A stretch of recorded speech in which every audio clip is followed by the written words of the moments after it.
Il y a plus de 150 ans, une page nouvelle s'ouvrait dans l'histoire de la Réunion.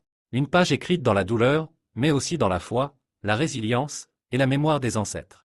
Après l'abolition de l'esclavage en 1848, des milliers d'engagés sont arrivés d'Inde du Sud, principalement du Tamil Nadu, pour travailler dans les plantations. Parmi eux des hommes, des femmes, porteurs d'une culture millénaire et d'une foi profonde. Au départ, ils n'avaient presque rien. Pas de temple, pas de livres. Juste leurs souvenirs, leurs prières, et les noms de leurs dieux Mariamman, Pandiali, Karli. Dans l'ombre des plantations, les cérémonies se faisaient discrètes. On dressait un autel, on traçait les collams au sol, on faisait des offrandes. La foi restait vivante. Peu à peu, des temples ont été bâtis. En bois d'abord, puis en dur. De petites chapelles sont devenues de véritables covilles, où les traditions se sont transmises de génération en génération.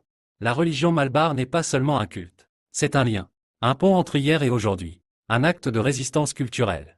Aujourd'hui, la religion malbar est l'un des piliers de l'identité tamoule réunionnaise. Présente dans toute l'île, elle s'exprime à travers plus de 150 temples, des milliers de pratiquants, et une ferveur qui ne faiblit pas. Elle n'a cessé d'évoluer, entre tradition et modernité, tout en gardant intacte la force de son message, celui du respect des ancêtres, de la nature et de la spiritualité. L'histoire de la religion malbar à La Réunion, c'est l'histoire d'un peuple qui a refusé l'oubli, qui a fait de ses racines une force.